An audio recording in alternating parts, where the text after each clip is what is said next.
Oke Mas Riko, kita lanjut lagi ya. Nah, pertanyaan kali ini itu dari Mbak Siva Bekasi.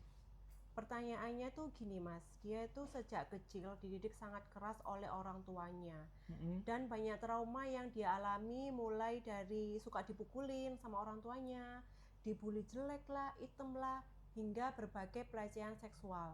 Nah, pelecehan seksualnya ini nggak dijelasin secara detail ya sama Mbak Siva ya.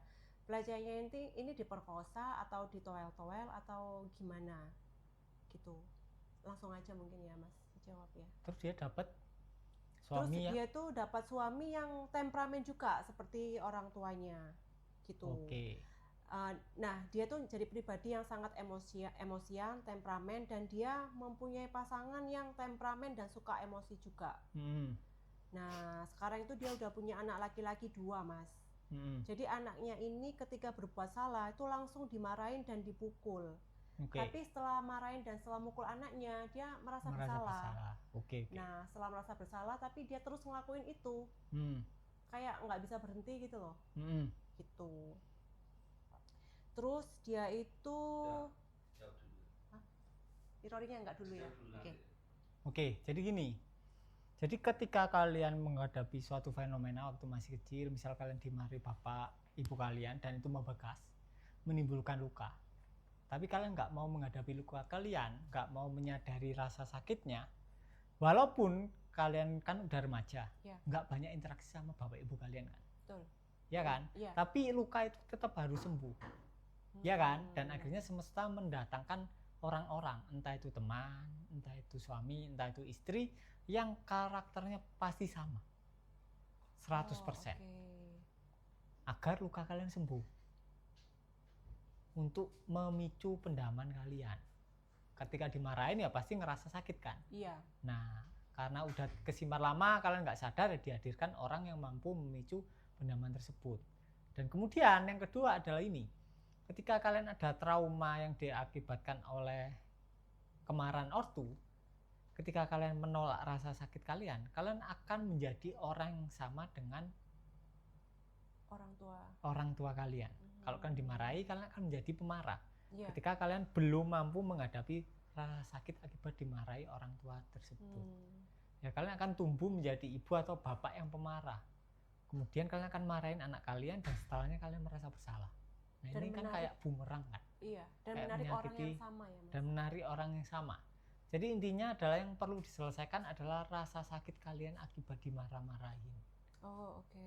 Kalau kalian terus menghindar, misal kalian cerai sama suami kalian yang sekarang, Mbak Anissa, Mbak Siva. Mbak Siva, misal Mbak Sivanya cerai sama suami yang sekarang, tak jamin 100% Mbak Siva akan dapat suami yang bahkan lebih parah. Mungkin nggak cuma marah nantinya, mungkin akan KDRT. Pasti lebih parah. Karena dikasih yang ringan, Dia tolak. masih dia nggak mau menghadapi rasa oke. sakitnya. Akhirnya kan dikasih yang besar aja sekalian, biar dia nggak bisa lari lagi, kan gitu kan. Tujuannya iya. baik, tujuan semesta baik, agar sampean sembuh. Dan ketika sembuh, sampean bisa menjalani hidup kalian lebih baik. Tracknya itu jadi lebih baik gitu loh. Intinya itu. Jadi ya memang ya perlu jangan lari lagi, dihadapi aja rasa sakitnya. Nah, kemudian dia itu kenal channelnya Mas Riko nih akhirnya dari saudaranya 3 bulanan. Kemudian dia melakukan praktek mirroring Mas. Praktek mirroring 3 hari, malah berujung sakit. Kenapa ya Mas ya? Nah, emang gitu. Jadi ini sangat sering dibahas oleh orang-orang tercerahkan seperti Osho, Lao-Tzu, kemudian tokoh-tokoh terkenal seperti Rinpoche dan lain-lain lah. Intinya banyak yang bahas ini. Dan memang ini penting. Kalau orang nggak tahu, dia akan mundur. Kalau nggak paham ya. Karena kok ternyata aku setelah menyadari sensasinya kok kayak perasaanku kok tambah kacau. Nah, sebelum tak sadari pas aku lari kok perasaanku nggak sekacau ini. Berarti kekacauan itu sudah terpendam sangat dalam kan. Kita bahkan nggak tahu kalau itu kacau, mental kita kacau. Kita nggak tahu. Karena terpendam. Nah, ketika pendamannya mulai muncul ke permukaan, loh ternyata kacau. Tapi selama ini kita nggak tahu. Berarti kan itu hal yang bagus kan. Tapi Ya. karena selama ini kita lari dan nggak mau menanggapi kekacauan itu kan, nggak mau merespon, nggak mau menyadari, nggak mau merasakan total ya, akhirnya kayak rasanya nggak enak banget. Dan memang itu prosesnya. Kekacauan itu sudah ada sejak lama. Hanya saja kalian baru berani menyadarinya. Bukan dalam artian kalian meditasi, kalian menyadari, kemudian kekacauannya muncul. Enggak, kekacauan itu sudah ada sejak lama, tapi kalian nggak berani. Kayak kalian nyimpen semua kekacauan itu ke gudang rumah kalian. Nah sekarang kalian buka gudang kalian. Ya, Loh kok kacau gudangku? Enggak, udah dari Udah lama kacau. gudang kalian kacau. Cuma kalian nggak mau lihat. Kalian nggak mau beresin gudang kalian. Jadi semua kekacauan kalian simpan ke gudang kalian. Nah sekarang gudang kalian buka. Dengan upaya kalian menyadari. Ketika kalian buka, baunya itu semerbak ke semua living room, ke bedroom kalian semerbak. Loh apa ini bau nggak enak? Itu bau nggak enak udah dari lama, cuma nggak kalian buka. Nah ketika kalian buka, ya udah biarkan aja kan. Lama-lama kan hilang. Nah itu yang kadang orang nggak paham. Kemudian dia mundur. Oh ya udahlah, daripada hidupku nggak enak gini, kayak ganggu kerjaan, ganggu apa, ya udahlah aku tak lari lagi kan gitu kan. Itu jebakannya itu. Malah nggak selesai, kalian lari terus. Membawa beban itu sepanjang hidup kalian dan lebih nggak enak. Kalian lebih milih menderita seminggu atau seumur hidup. Intinya itu. Mungkin ya cuma seminggu atau mungkin semalam, nggak ada yang tahu. Intinya semakin terbuka kalian terhadap emosi kalian yang selama ini kalian hindari, akan semakin cepat. Kalau kalian terbukanya cuma 30%, ya berarti kan perlu waktu yang lebih lama daripada kalian terbuka 100% kan. Intinya itu, masalah keberanian dan kejujuran kalian. Berarti kalau case-nya kayak Mbak Siva gini, dia mirroring malah sakit tuh harusnya diterusin aja. Enggak ya, apa-apa, Mas? diterusin. Nah, terus dia tuh kan pengen ikut workshop, cuman dia kendalanya di faktor keuangan.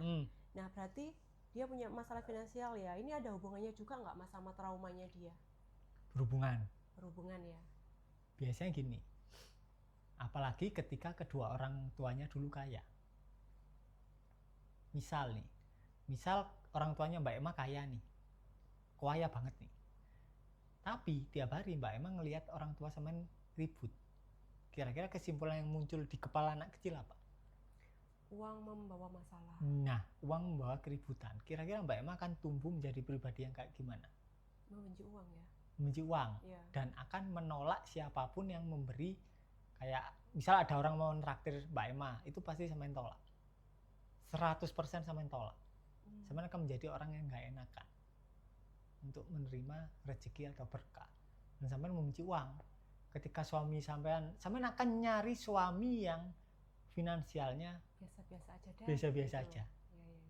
Dan itu pasti akan dibuat semesta suami sampean naik kaya. Ketika mulai kaya, sampean nggak akan nyaman dengan suami sampean. Sampean pasti bikin keributan. Akhirnya cerai. Ketika cerai, sampean akan nyari suami yang biasa lagi. Kemudian dia akan kaya lagi. Kemudian sampean bikin keributan lagi, buyar lagi. Itu kejadian beneran di alumni kita. Untung ketahuan, gitu aja.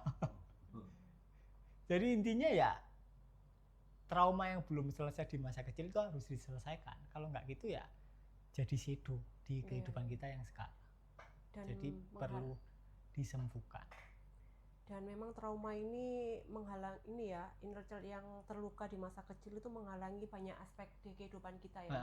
Sangat banyak. Dari finansial, hubungan sama pasangan. Betul. Hubungan sama anak, hubungan sama temen, ya segala segi lah dipengaruhi. Karena kan peristiwa yang kita alami waktu kecil kan membentuk pattern kan, dimana pattern itu membentuk diri fiksi kita yang mempengaruhi tingkah laku, belief, emosi, dan pikiran kita.